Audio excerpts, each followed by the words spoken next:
vai começar mais um episódio do Burncast, o podcast semanal de cultura pop e entretenimento da Burn Company. Você pode ouvir o nosso podcast nas principais plataformas de áudio ou através do nosso site, que é burncast.com.br. E hoje estamos aqui em um formato um pouco diferente para falar sobre algumas coisas indispensáveis de Falcão e o Soldado Invernal, a nova série do MCU no Disney+. Eu sou o Guilherme Cepeda. E eu sou o Pedro Prado. E começando com as principais inspirações da série. Um dos grandes pontos elogiados pelos fãs, da série do Falcão e o Soldado Invernal são as cenas de ação. Ao contrário de WandaVision, que era muito mais puxado para um lado de suspense e mistérios assim, a nova série da Marvel vem se destacando com cenas de luta e interações entre seus personagens. Logo no começo, tem uma série de voo do Falcão, já é uns negócios, bem outro nível, É surreal imaginar que isso é uma série, saca? É nível cinema, assim, não tem o que reclamar, não tem o que falarem, basicamente, E a razão de tudo isso, veio por trás da inspiração da própria diretora da série, que é a Carrie Scogland, que ela revelou em uma entrevista recente em ter se baseado em diferentes filmes de buddy cops. Entre as referências dela, que ela usou pra dirigir a série, tem Máquina Mortífera, 48 Horas, Midnight Cowboy e East Rider. Então ela pegou a essência, de diversos desses conteúdos e trouxe, pra inspiração bastante interessante da própria relação de amizade entre o Falcão e o Soldado Invernal. Então, quem gostaria de começar? Sr. Barnes, o que o Sam provoca em você? 15 segundos pro salto. E aí, qual é o nosso plano? Ei. Ótimo. É um negócio muito doido se a gente for pegar pra ver o que o MCU tá fazendo nessa nova fase, Muita gente reclamava que o MCU era realmente seguir uma fórmula e tudo mais, mas a gente vê que o advento aí do streaming e do Disney Plus possibilitou a entrada de uma variedade muito grande no catálogo, Porque eu acho que seria realmente complicado eles construírem uma unidade de produções com ideias tão semelhantes como eles fizeram no cinema na série. Porque séries, a gente sabe que existem públicos variados, Então a gente viu que o WandaVision, como o Gui falou, puxou pro lance de mistério, suspense. Tanto que era algo que tinha muito mais, até, entre aspas, hype, Porque a série meio que fazia esse hype acontecer. Já o Falcão e o Soldado Invernal não é bem por esse lado.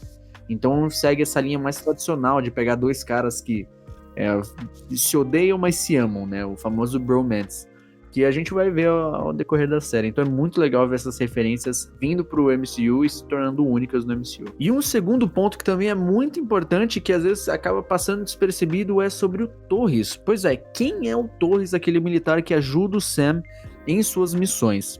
Além de algumas outras aparições na série, como a do próprio Batroc, que é o vilão francês, interpretado pelo ex-lutador, Georges St-Pierre, a gente tá falando do Torres, o suposto amigo do Sam Wilson lá das Forças Armadas. E apesar dele parecer ser bem novinho, o Torres ele já mostra determinação e coragem, Tanto que na própria série já mostra ele tendo que lidar sozinho com o grupo dos apátridas, Que ele acaba enfrentando, acaba tomando um socão, acaba descobrindo que os caras são super soldados e ele acaba ficando desacordado. E após os eventos de Ultimato, é Torres que acaba acompanhando toda a situação desse grupo, dos apátridas, e deixa Sam a par de tudo isso. Ele acaba como se fosse uma grande fonte do Sam para o que aconteceu no mundo nesses anos que o próprio Sam, que tinha sido blipado aí, acabou sumindo. Então a presença do ator Dani Ramirez interpretando aí o Torres na série pode ser muito mais do que simplesmente um personagem secundário. Então, caso o Sam realmente escolha seguir pelo desafio final, que aparentemente ele está caminhando ao final da série de se tornar o novo Capitão América, provavelmente teremos também um novo Falcão. Mas é claro, isso só se trata de um rumor e de uma especulação que, conforme a gente aprendeu com o WandaVision, é bom a gente não ficar esperando muita coisa e esperar, de fato, as coisas acontecerem na série. E um outro tema muito recorrente na série, são os temas raciais. A série vem lidando com questões importantes em sua produção que vai muito além da trama do MCU. Sam Wilson já mostrou que tem sido vítima de racismo ao longo de sua vida, e a série em todos os seus núcleos faz que relembremos o porquê. Inclusive, em entrevista ao IGN Brasil, a diretora da série aproveitou para comentar sobre a inserção de temas raciais na série da Marvel. Resumindo, um pouco da entrevista do que ela disse sobre esses temas, ela falou que eles abraçaram a responsabilidade e, sem dúvida, é uma conversa que precisamos ter. um diálogo político subjacente às histórias, trabalhando em diversas camadas. Em Falcão e Soldado Invernal, a pauta é racial, já que Sam Wilson pega o escudo, né, do Capitão América no final de Ultimato e diz: não sinto como se fosse meu. E não se sente ali, né, no direito, e ele quer e ela diz também, né, que a responsabilidade histórica com esse escudo que ele vai carregar. Eu creio que esse escudo com as cores dos Estados Unidos representa as coisas bem diferentes para cada pessoa. Para o homem negro, com toda certeza envolve questões raciais. Veremos como isso irá se desenvolver. É bem evidente, né, tem toda, pelo menos até essa primeira metade da série, teve, acho que o que mais impactou ali foi a história com a irmã dele, né, que de quando eles vão no banco e ela sempre foi negada, a questão dos direitos a empréstimo, aí ele mesmo lá chega achando que ia conseguir por ele ser uma pessoa pública, né? Tipo, ser um vingador. Tipo, ele não é, tipo, não é só uma pessoa pública. Ele, tipo... não é como se ele fosse um influencer, né? Não é como se ele tivesse chegado com o media kit dele no banco. Mas... Ele salvou o universo, né? Basicamente. Só. Somente isso. E, cara, é muito doido isso, né? Eu tava conversando com o Rafael, que já participou aqui, né? Ele, inclusive, participou do episódio sobre cultura pop antirracista e tal, e a gente tava conversando sobre isso, de como tá rolando um certo ruído aí entre o público, principalmente influenciadores da cultura pop, né, e a série de fato, porque tem muita gente achando que o grande problema do Sam com o lance de ser Capitão América é uma questão somente do manto, né, o manto, o legado, putz, deve ser pesado o legado, e sim, né, deve ser uma questão difícil também, mas a questão é muito mais profunda que essa, né. Imagina, cara, tu crescer nos Estados Unidos, que é o país latentemente racista, e aí você recebe simplesmente a escolha de ser o símbolo para esse país, mas assim, esse país sempre foi contra você e agora você acha que você vai ser o símbolo, sabe? Então imagina na cabeça do Sam isso, sabe? E essa é a grande questão da série, não é sobre o Steve. É isso que eu acho que as pessoas estão tendo um pouco de ruído. Não é sobre o legado do Steve, é sobre o peso, sabe? Que isso é na vida do Sam, e a gente tá vendo isso. Obviamente a cena dos policiais abordando o Sam foi a série desenhando essa questão racial, mas tudo ali tem essa questão, tem o racismo como um fator dramático aí na escolha do Sam de simplesmente abdicar disso. E aí também, como o Sam abdicou por hora desse título, a gente também teve o Isaiah, né? O Isaiah Bradley, que foi mostrado que ele foi um Capitão América negro depois que o Steve não teve conhecimento dele e o governo dos Estados Unidos não queria que as pessoas tivessem, né, conhecimento dele.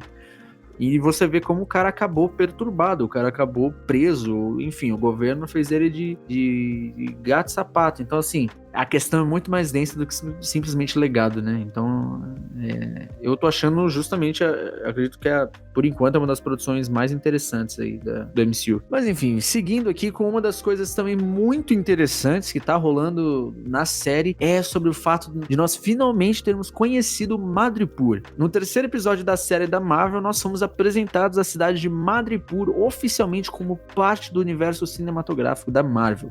O nome, por mais estranho que possa ser, na verdade ele é muito conhecido pelos fãs dos quadrinhos da Marvel, e apesar dos mutantes ou os próprios X-Men não terem sido ainda introduzidos oficialmente no universo, o lugar, essa cidade, pode ser o primeiro passo para isso acontecer. Madripoor possui essa relação muito forte com esses personagens mutantes, e especialmente com o mais popular de todos, o Wolverine. Essa ilha, né, a cidade no caso é uma ilha, ela acabou se tornando um cenário muito importante nos quadrinhos do Wolverine, lá na década de 80, mais ou menos. Durante esse período, a franquia X-Men, o mundo, na verdade, acreditava que os X-Men estavam mortos, então o Wolverine acabou passando muito tempo em Madripoor, lutando contra criminosos e alguns vilões da região, até que ele assume uma identidade diferente, que ele usa um tapa-olho, enfim. Se eu não me engano, ele fica conhecido como Caolho, alguma coisa assim, é um nome bem tranqueira.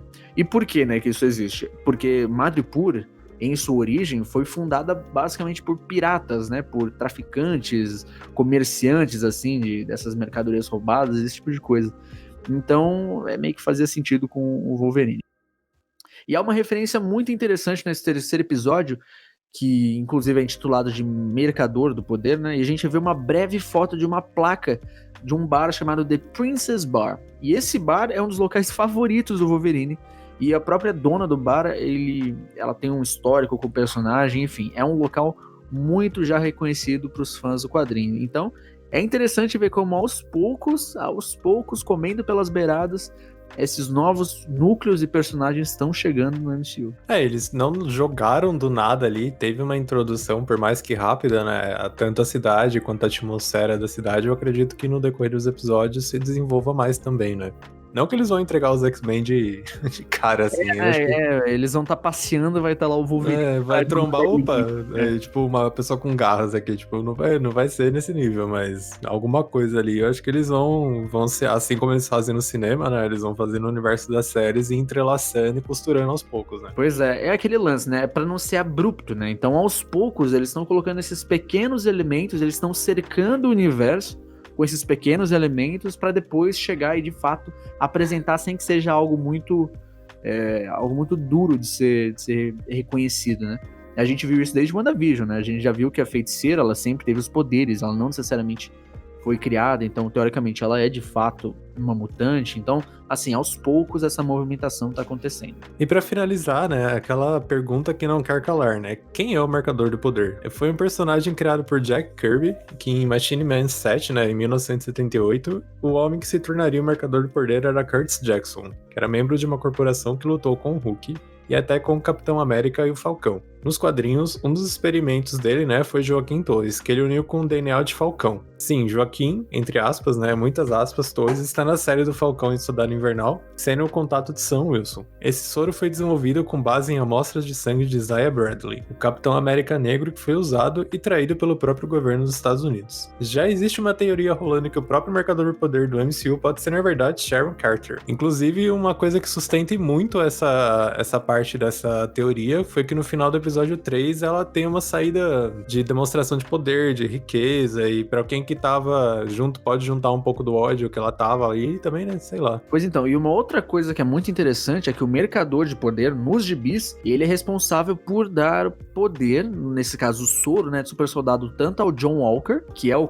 novo Capitão América, e também numa rota de colisão com o Falcão e com o Soldado Invernal. Então assim, caso os dois ganhem o soro, né, o super soro, eles vão se tornar personagens difíceis aí de serem combatidos. E eu acredito muito nisso, né? Porque, querendo ou não, o John e o Hopkins, eles são muito fáceis, né? Eles são, querendo ou não, só humanos bem treinados, diferente do Bucky e do Falcão, que já tem experiência com super seres assim. Então, é interessante e curioso. Resta saber, né? Agora a gente tá no meio da série, né? A gente tem mais 3 episódios aí. Vamos ver o que vai acontecer. Muito bem, chegamos ao final de mais um papo aqui no BurningCast. Provavelmente a gente vai voltar aqui para discutir um pouco melhor e um pouco, né, mais a fundo sobre esses temas tão densos que estão, né, no meio da narrativa e que importam muito e que precisam ser de fato bem conversados hoje em dia, tá certo? Então é isso e até a próxima. Tá. O que é isso? Competição de quem não pisca? Só pisquem. Meu Deus, quantos anos vocês têm?